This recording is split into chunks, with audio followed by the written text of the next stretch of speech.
హైదరాబాద్ లో జరగబోయే మనీ మంత్ర money manifestation classes కి ఇప్పుడే కాల్ చేసి రిజిస్టర్ అవ్వండి.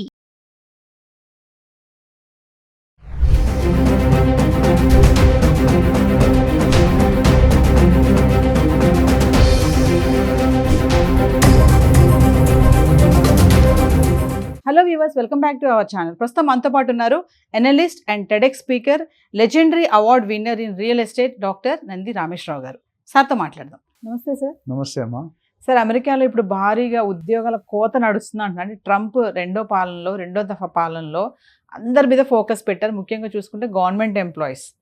ఒక్కసారి దాని గురించి మాట్లాడితే డోజ్లో ఉన్నటువంటి కొత్త నిర్ణయాలు ఏంటి, ఎందుకు ఈ ఉద్యోగాల కోత నడుస్తుంది అంటే దీనికి గల కారణాలు ఏంటంటే ఏం చెప్తారు సార్? డోస్ అనేది డోస్ ఇస్తున్నాడు. DOGE is nothing but a big dose to the employees of American government.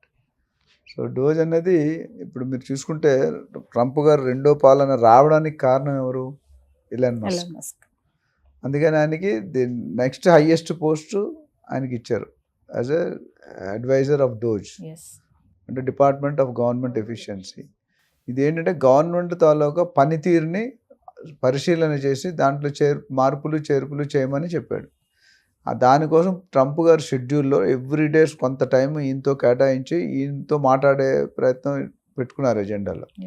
అయితే మరికొంతమంది వాదన ఏంటంటే మస్క్ డామినేట్ చేస్తాడు, మస్క్ ఇంకా అమెరికా అంతా మస్క్ చేతిలో పెట్టేశాడు ట్రంప్ అనేది. ట్రంప్ ఖండిస్తున్నారు దాన్ని. అది కాదు, ఆయన లిమిట్ వరకు ఆయన చేసుకుంటే తర్వాత నేనే చేస్తుంటాడు. అది ఆల్వేస్ అది డిస్కషన్ నడుస్తూనే ఉంది. ఒప్పుకోవట్లేదు, ఈయన ఎలాగంటాడు ఆయన ఎలాగంటాడు. ఏదైనప్పటికీ ఆయన ఏం చెప్పాడంటే ఎంప్లాయీస్కి సూచన ఏంటంటే ట్రంప్, ఆల్ గవర్నమెంట్ ఎంప్లాయీస్ దాదాపు 23 లక్షల మంది పైచిలుగ్గా ఉన్నారు గవర్నమెంట్ ఎంప్లాయీస్. మన గవర్నమెంట్ ఎంప్లాయీస్ చూసి ఎక్కడ అవసరం లేదు, వేరే అన్నెసరీ ఖర్చులు చేయొద్దు అన్నాడు. వాళ్ళ టార్గెట్ ఏంటంటే ఇవన్నీ కోతలు విధిస్తే $1 ట్రిలియన్ US, అంటే 1,00,000 కోట్లు ఏడాదికి సేవ్ చేయాలి ఈ రూపంలో అనేది ఒక పాయింట్ అర్థమవుతుంది. సో 23 లక్షలు ఎంతమంది తీసేస్తారు అనేది వీఆర్ వెయిటింగ్ అండ్ సీయింగ్. అంచెలంచెలుగా ఫేజ్ వైజ్ తీసేస్తాడు. అయితే వీళ్ళకి వెళ్ళిపోవడానికి ఇప్పుడు ఎవరికైనా ఆశ ఉంటుంది. గవర్నమెంట్ జాబ్ వదులుకోవడం అంత ఈజీ కాదు. మనకి ఇక్కడ మార్కెట్లో HMD, IDPL ఇలాంటి కొన్ని కంపెనీలు ఉన్నాయి. అవన్నీ కూడా VRS అంట, వాలంటరీ రిటైర్మెంట్ స్కీమ్. అట్లా అక్కడ కూడా బైఅవుట్ అనే స్కీమ్ పెట్టారు. బైఅవుట్ అంటే నేను ఉన్న పలంగా నేను కొనేస్తాను, నాకు ఇచ్చేసే వదిలేసి వెళ్ళిపోని అంటున్నారు. అంటే ఇప్పుడు సపోజ్ ఒక మనిషికి 10 లక్షలు జీతం అనుకోండి, 80 లక్షలు నీకు ఆన్ స్పాట్ ఇస్తా, వెళ్ళిపో, జాబ్ రిజైన్ చేయకపోతే నేను తీసేస్తా. రెండు పక్కల wife is a double edge knife అని చెప్పావు కదా, రెండు పక్కల కత్తి పెట్టాడు. నువ్వు ఉంటే తీసేస్తాం, నీ అంతా వెళ్ళిపోతే నీ కెరీర్ బాగుంటుంది. జనాలు ఏది చూసి చేసుకుంటే ఆల్రెడీ కొంతమంది ఆప్ట్ చేస్తున్నారు, ప్రాసెస్ నడుస్తుంది. ఓవరాల్గా చూసుకుంటే is going to become a troublesome. మనకే కాదు, మొన్నటి వరకు ప్రైవేట్ జాబులు కోత పెట్టాడు, గవర్నమెంట్ జాబులు కూడా కోత పెట్టాడు. అంటే అది టూ హెక్టిక్, మరి టూ ఎక్స్ట్రీమ్ వెళ్ళిపోయాడు. ఎందుకంటే గవర్నమెంట్ జాబులు అన్ని సెటిల్ చేసుకొని ఇల్లు కొనుక్కొని వాళ్ళు తీసేస్తే వాళ్ళు ఎలా బతుకుతారు? అంటే అందులో NRIs ఉండొచ్చు అంటారా సార్? NRIs కూడా ఉన్నారు. మా ఓన్ బెరుగుదల గవర్నమెంట్ జాబ్లో ఉన్నాడు. ఆయన BE మెకానికల్ చేసి ఆటోకేట్ చేసి ఇరిగేషన్ దాంట్లో కన్సల్టెంట్ ఉంటాడు. అండ్ అమెరికన్ గవర్నమెంట్ జాబ్లో అబ్జార్బ్ అయిపోయాడు. ఎందుకంటే గవర్నమెంట్ జాబ్ అంటే ఖచ్చితంగా అక్కడ సెటిల్ అయిపోయి ఉంటారు వాళ్ళు. 20 సంవత్సరాల పైన అయిపోయింది. అని ఇల్లు కొనుక్కున్నాడు, అన్ని కట్టుకొని ఉన్నాడు. సో అది టఫే అది. అంటే ఇండియా వాళ్ళు కూడా కొంతమంది ఉన్నారండి గవర్నమెంట్, అమెరికాలోనే కాదు, ప్రైవేట్లో ఎక్కువ ఉన్నారు. బట్ అమెరికా గవర్నమెంట్లో కూడా చాలా మంది, నాకు తెలిసి 5-10 మంది ఉన్నారు. మా ఓన్ క్లాస్మేట్స్ కానీ, నా ఫ్రెండ్స్ కానీ, మా కొలీగ్స్ కానీ చూసుకుంటే. అంటే గవర్నమెంట్ పోస్ట్లో ఉన్న వాళ్ళని తీయడానికి గల మెయిన్ రీజన్ ఏంటి సార్? అంటే గవర్నమెంట్ ఎప్పుడు కూడా సన్నీలా ట్రీట్మెంట్ ఉంటుందండి. ఇప్పుడు మీరు కొన్ని గవర్నమెంట్ కంపెనీలు, సెంట్రల్ గవర్నమెంట్ ఏ జాబులు అయినా, స్టేట్ గవర్నమెంట్ అయినా, బేసికల్లీ అల్లు ట్రీట్మెంట్ అంటే అన్ని లగ్జరీలు ఉంటాయి. ఇప్పుడు టాటా ఉందనుకోండి, private company, but still company retire అయ్యి మా తెలిసిన తాతగారు ఉన్నారు, 88 years ఇప్పటికీ టాటా సపోర్ట్ ఉంది. హాస్పిటల్ అన్నింటిలో ఫ్రీ ఆయనకి ఇప్పటికీ. సో నేనేంటంటే ఇక్కడ పెద్ద కంపెనీలు ఏమన్నా గవర్నమెంట్ అంటే హై శాలరీస్ ఉంటాయి గవర్నమెంట్. ఇప్పుడు మనకి తెలుసు కదా, ప్రైవేట్లో ఒక యాంకర్కి ₹1,00,000 ఇస్తే గవర్నమెంట్లో 2 లక్షలు ఉంటుంది మినిమం. ఇదే అది అంతే అఫోర్డబిలిటీ కాదు. ఎక్కువ పోస్టులు ఉండవు. ప్రైవేట్లో ఎక్కువ ఉంటే కాంపిటీషన్ ఉంటుంది. అక్కడ కాంపిటీషన్ కూడా ఒకసారి ఏంటంటే ఇంకా మళ్ళీ రిటైర్. ఎయిర్ హోస్టెస్ కానీ ఎయిర్ ఇండియాలో ఎక్కువ ఉంటాయి, ప్రైవేట్ జెట్స్లో అంత ఉండదు.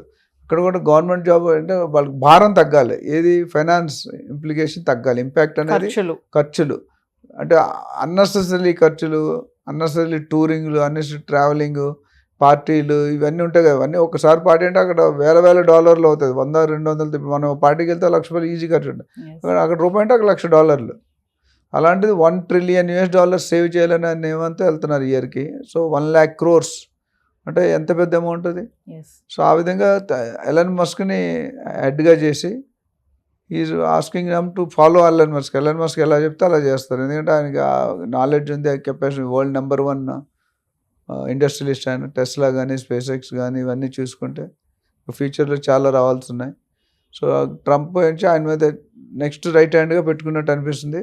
బట్ ఆయన ముందుకి ఏమి డెసిషన్ తీసుకుంటే ఆయన ఏమన్నాడంటే అన్నెసరీ ఖర్చులు ఉన్న ఎక్సెస్ మ్యాన్ పవర్ ఉంటుంది ఒక దగ్గర. ఇప్పుడు మన గవర్నమెంట్లో తీసేస్తే ఫిల్ చేయరు, ఉన్న వాళ్ళ మీదే రుద్దుతారు. ఇక్కడ ఏంటంటే ఎక్స్ట్రా ఉన్న వాళ్ళు తీసేస్తే బెటర్. ఆ శాలరీ ఇప్పుడు 8 నెలలు పోయినా మిగతా 8 సంవత్సరాలు 10 సంవత్సరాలు సర్వీస్ అది మిగులుతుంది కదా. సో 8 నెలలకి వదులుకోవడం బెటర్ 10 సంవత్సరాలు ఇచ్చే బదులు.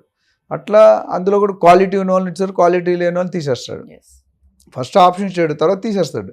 ఈ ఆప్షన్స్ ఇప్పుడు బిగ్ బాస్లో నాగార్జున గారు సూట్ కేసు పట్టుకొని వస్తారు, ఇందులో ఎంత ఉంది మీరు చూస్తే తీసుకుంటావు. సెకండ్ థర్డ్ ఫస్ట్ ముగ్గురు ఉంటారు, ముగ్గురులో 50 లక్షలు ఎంత ఉంటుందో తెలియదు క్యాష్ పెట్టి తీసుకొని వెళ్ళిపోతే వెళ్ళిపో. లేదంటే నువ్వు ముగ్గురులో ఒకటే వినోదం వాళ్ళకి తెలుసు, నువ్వు ఆ ఒకటిలో నువ్వు ఉన్నావు లేదు నీకు తెలియదు కదా. సో సూట్ కేసు పెట్టి వెళ్ళిపోతాడు. అట్లా ఇక్కడ కూడా ఏంటంటే నువ్వు నేను ఇచ్చిన 8 నెలలు తీసుకుని మంచి హ్యాపీగా వెళ్ళు, లేదా నేను తీసేస్తా. ఇండైరెక్ట్గా నెక్స్ట్ చెప్పడుగానే అదే జరుగుతుంది. అంటే ట్రంప్ ఇదంతా కూడా అమెరికన్స్ కోసమేనా? అంటే మేక్ అమెరికా గ్రేట్ అగైన్ అనే స్లోగన్ ఆ నినాదంతో వెళ్తున్నారంట. ఆయన నేను చెప్పాను, most of the time is taking a decision. ఎవరికి తెలియదు ఏ క్షణంలో ఏ డెసిషన్ తీసుకుంటారని తెలియదు. అండ్ డెఫినెట్గా ఆయన సెల్ఫ్ ఇంట్రెస్ట్ అంటే వెస్టర్న్ ఇంట్రెస్ట్ అంటాం. ఆయన కంట్రీని ఆయన ప్రొటెక్ట్ చేసుకోవాలి.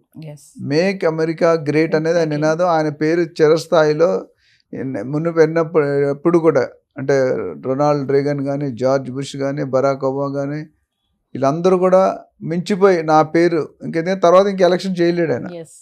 ఆల్రెడీ ఏజ్ దాటిపోతాడు, 82కి వచ్చేస్తాడేమో అప్పటికి. సో ఈ ఉన్న 4 సంవత్సరాల్లో మొత్తం మ్యాక్సిమం చేసి నా పేరు చరిత్ర నేను రీరైట్ చేస్తాను. అంటే ప్రైవేట్ ఎంప్లాయీస్ని టచ్ చేస్తారు అనుకుంటారు, కానీ ఇప్పుడు గవర్నమెంట్ ఎంప్లాయీస్ అంటే ఆల్రెడీ మనం అనుకున్నట్టుగా ఎన్ఆర్ఐస్ ఉంటారు అంటున్నారు, స్థిరపడిపోయి ఉంటారు కదా సార్. ఆ వాళ్ళని కూడా ఇప్పుడు ఫిల్టర్ చేయడం అంటే మరి పోస్టులు కూడా పెద్ద పెద్ద పోస్టులు ఉన్న వాళ్ళే ఉండొచ్చు అందులో. అంటే ఒకసారి గవర్నమెంట్ డెసిషన్ తీసుకుంటే పెద్దోడు చిన్నోడు ఉండడమ్మా. Once decision taken it's taken. So private ఏమో ఆపేయలేదు, ప్రైవేట్ నడుస్తుంది. ఇది అడిషనల్గా అంటే ఆయన ఏంటంటే ఓన్లీ బై అవుట్ సైడర్స్ కదా, మా వాళ్ళని కూడా పెడతాను. అందులో కూడా ఎన్ఆర్ఐస్ ఉండొచ్చు కదా. వాళ్ళు ఏం మెయిన్ ఏంటంటే ఇతర కంట్రీల మీద ఎక్కువ ఫోకస్ చేస్తున్నాడు. చైనా, జపాన్, మెక్సికో, పెనమా ఇవన్నీ ఉన్నాయి కదా, వీటి మీద ఎక్కువ గురి పెట్టాడు. సో వాళ్ళు తీసేస్తే ఇప్పుడు సంవత్సరానికి 1,00,000 కోట్లు అంటే నాట్ ఏ జోక్. అంత మిగులుతుంది, ప్రతి సంవత్సరం 1,00,000 కోట్లు మిగులుతుంది. సో దానికి అనుకూలంగానే వాళ్ళు సన్నాహాలు చేస్తున్నారు, ప్రణాళిక వేశారు. స్లోగా ఫేజ్ వైజ్ ఒకేసారి తీయడు. ఇంకా రానున్న రోజుల్లో ఇంకా మరిన్ని రూల్స్ కఠినంగా అటు చదువుకునే వాళ్ళకి, ఇటు ఉద్యోగాలు చేసే వాళ్ళకి, అటు business a triangle love story లాగా 3 కోణాలు పెట్టాడు. అటు బిజినెస్, ఇటు గవర్నమెంట్, ఇటు ప్రైవేటు, అటు స్టూడెంట్స్, F1 వీసా, O1 ఇవన్నీ చూసాం మనం. అన్ని రంగాల్లో అన్ని సెగ్మెంట్లో ఆయన మెయిన్ పాలసీ అంటే బయట వాళ్ళని స్కిల్ ఉన్న వాళ్ళని ఆయన టచ్ చేయట్లేదు. మీకు మీ రికార్డులో తెలిసిపోతుంది వాడు ఎక్కడ ఉన్నాడు, ఏ జాబ్లో ఉన్నాడు, పర్మనెంట్ జాబ్ ఉన్నాడు, ఇల్లీగల్గా ఉన్నాడు. ఆ ఇల్లీగల్గా స్కిల్ లేని వీళ్ళిద్దరిని టార్గెట్. ఇల్లీగల్ అంటే స్కిల్ లేనట్టు అర్థం. స్కిల్ ఉంటే లీగల్గా పోతారు కదా ప్రోటోకాల్. ఇప్పుడు కన్సల్టెన్సీస్ మేనేజ్ చేస్తున్నాయి. నేను పంపిస్తాను ఎంత ఇవ్వాలని చెప్పా కదా లాస్ట్ టైం. వాడు కన్సల్టెన్సీ 2 రకాలు ఉంటాయి. ఒకడు స్టూడెంట్ దగ్గర డబ్బులు తీసుకొని పనిచేస్తాడు, వాడు ఫేక్ ఉంటాడు. ఒకటి యూనివర్సిటీ దగ్గర డబ్బులు తీసుకుంటే వాడు కరెక్ట్ ఉంటాడు. ఎందుకంటే వాడికి యూనివర్సిటీ క్యాండిడేట్ డబ్బులు తీసుకోడు కదా. ఆ విధంగా ఇద్దరిలో ఒక కన్సల్టెంట్ అన్యాయం చేస్తున్నాడు, ఒక కన్సల్టెంట్ న్యాయం చేస్తున్నాడు. మనం ఎవరి ద్వారా వెళ్ళాం, ఎలాగెళ్ళాం అనేది ఇంపార్టెంట్. Thank you sir.